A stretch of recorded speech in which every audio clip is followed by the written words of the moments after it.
Well, hi everyone. Thank you for taking the time to check in. This is my Corvette channel. Can you believe it? I've been selling this car for 30 years, and I gotta tell you, you're seeing some of it on the channel. I've never had more fun than I am right now. And I try to lead by example, by doing stuff in my Corvette, giving you ideas to do things in your car. Sometimes breaking out and doing things that you're like, hey, I never thought about that. Yeah, I just shipped my car. I thought about doing this a couple of years ago, but I just shipped my car to California. Oh my goodness, what a blast.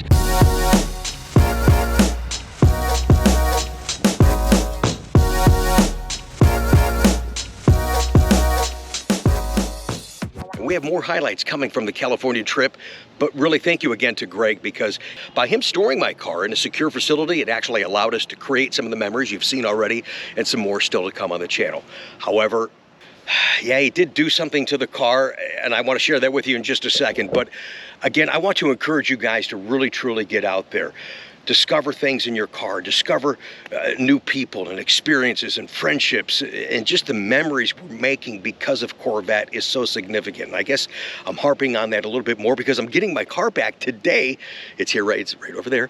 It's here today on Corvette's 72nd birthday.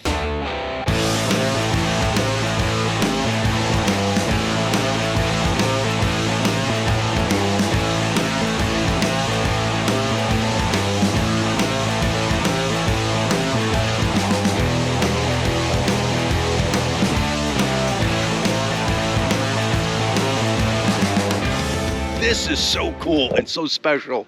What a thrill and what an honor to be a part of it and share it with you guys. I do have a little bit of bad news though for ZR1 owners. We're going to talk about that in just a second. I just shipped my car to California. It was there a little longer than I wanted to. And while I was there, we went to Willow Springs, we went to San Francisco, we did the meet and greet with Motorsports LA. And then Greg, well, he was holding the car for me at a secure facility. And something happened to the car. And I told you guys I was going to be all right with it, and I wanted to share that with you. Greg, first of all, thank you, because of you storing that car. It allowed me to do all those things that we just talked about, and then some. So while Greg had the car, here's what he did to the car.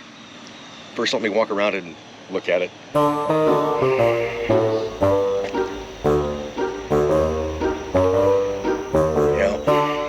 Yeah. Coming off the track at Willow Springs, it was filthy. Greg cleaned and detailed my car. What a freaking friend, man. Look at how hot this thing looks. This thing looked awful, and I didn't care. We were having fun out there. And Greg, this thing was nasty, and he got her all detailed up. Now, who does that? Dude, that was awesome, man. Thank you so much. You guys are like, what happened to the car? Hey, I got to milk it somehow, all right? Thanks for tuning in and caring about my car. I really appreciate that, man. Thank you, dude. That is fantastic. We still got the track tires out. I'll tell you a story about that because these actually seized up to the rotors, so Chuck's going to put some stuff on these rims before we put those back on, our Vossens that we got from Motorsports LA.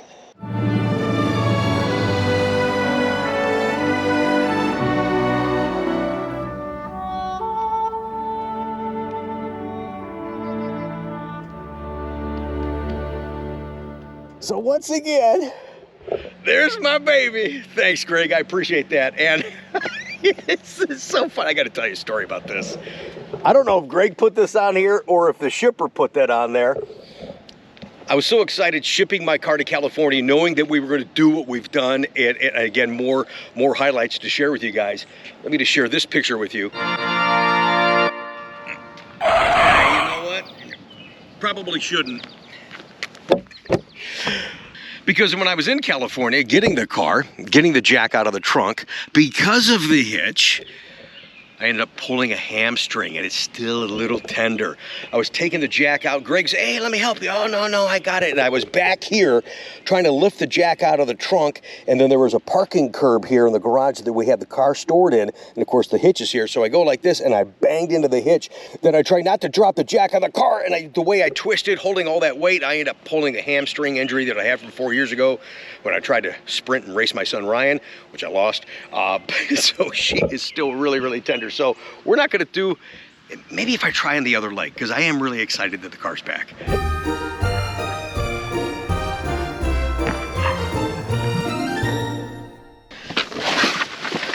She's still packed up. A lot of stuff in here. Trunk is full, front trunk is full, tools, helmet, cooler, pad so I don't mess up my knees. It's great to have her back. On Corvette's birthday, my car shows up. How cool is that? We've got some more adventures that we're gonna do in the car. Make sure you stay tuned to the channel. Make sure you subscribe so you don't miss some of that fun that we're gonna have in this Corvette. And again, giving you ideas of things to do in your car. I'm also gonna be doing a little bit of collaboration, and I'm gonna have so much fun with this one. This will be the beginning of probably another series. And I think you're really gonna like her. Stay tuned for more details. But real quick, let's head back to the office. Let me give you a little bit of disappointing, but hate to say it, we called it ZR1 news. And if it's not in this video, it's gotta be coming up real soon. GM put the teaser out there. We assume it's the ZR1 or the ZR1X from the Nürburgring. If they're teasing it, they've got something to boast about. So I can't wait to see the times from the ring that we've been waiting for years. And I suspect that this is going to be a record-breaking announcement. Again, another proud moment for Team Corvette. So stay tuned. So if it's not in this video, I bet that they usually drop the stuff like on Wednesdays. So stay tuned to the channel. As soon as it drops, I'll make sure that we share it here so you guys don't miss that announcement, okay? All right, let me park the car, you guys, but I want to give you a reminder what we got coming up for you this Sunday on our Coffee with Conti show. Whoever has the fastest lap in this go-kart that I'm in right now, you'll get a hot lap ride in a Z06 on the NCM Motorsports Park. Plus, it's a Cars and Coffee event. Now, that's free. Actually, there's rain coming right now. Yeah. Okay, so we're going to cut this short because there's rain coming. Yeah. So, hey, nice talking to you. Hey, yes. Let's get the heck out of here. That's right. Well, he's shipping it back to New Mexico. I think we're screwed. The rain's gone. I can see it right there. We're done. Yep. We may want to get it inside. You want to pull it back around? Yeah, go ahead. Sorry. And because I was filming that segment for Coffee with Conti, I was unable to drive to Paragon Performance for the open house that was that rocked the house. Oh my goodness, over 500 people there to see Michael and Steven's ZR1. Paragon did a great job hosting you guys. They had a food truck there, had ice cream truck, and they were doing dyno pulls all night long. I regret not going to that.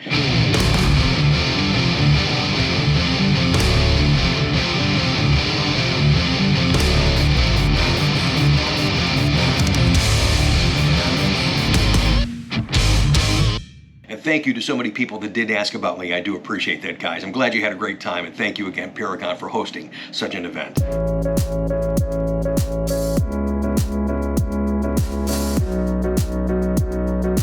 All right, guys, here's what's going on with ZR1, and for those of you watching my channel, this won't be anything new. We called this, we didn't want to be right on this. We said the exception has become the rule.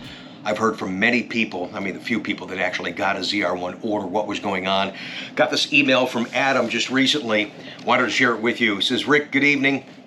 I can't believe GM has done this to me again. I've got a ZR1 order at accepted 3,000 status, and I just got notification from my dealer that they only can build just over 100 ZR1s for 2025. My order is now being pushed to 2026. And there's a lot more here in the email, but I think you guys get the point. Now, I didn't get any of those letters from Chevrolet, so I can't speak out of turn, but I can only suspect what's happening right now. And as many of you know, I've been ordering cars with Chevrolet for 30 years, so I have a pretty good handle of this system. So rather than these guys going back to their dealership and just waiting for an allocation to fall out of the sky, they will probably get what's called a STIMI unit, an immediate placement of this allocation, which means they're probably only going to have a 24 to 48 hour window to change that as a 2026 model. The unfortunate thing is they won't be price protected. But the good news is they'll have an opportunity to alter the order, change it up, maybe get some new colors. Unfortunately, if they wanted Rapid Blue or Seawolf Gray, well, they're not going to get that for 2026. In regards to the dealership, they won't be penalized either. This won't go against their count for 2026 allocations. It'll be an immediate replacement of the one that they lost. Now, the plant is shut down for the next couple of weeks for their summer shutdown, but these orders will go right to 3,000 status. So when the plant comes back, they're going to be the first order sequenced for the 2026 model year. We yet have seen an allocation cycle for ZR1 and nothing on ZR1X yet for 2026. Might get that information in a couple of weeks. As soon as we do, we'll share it with you guys on the channel. So that's all I have for you guys tonight. Thank you again for watching. And how did you like my little My little teasers, my little YouTube drama. Oh, and I had a ton of you going, oh my gosh, Rick, I hope your car's okay. Oh no, your friend, what did your friend do to your car? Greg said he's going to kill me. And it was just fun to keep you involved in the experiences with my car. Thanks for being interested. Thanks for your support. Hey, if you saw the prices for 2026, if you're looking for a Z06, I have a few of those opportunities. By the time you spec it out, options and that kind of stuff, some of these cars that I have here now would be anywhere from $6,000 to $9,000 more. So if you're looking for a Z06 now, contact me. Information up on the screen. I'd be happy to help you, and I do appreciate the business opportunity.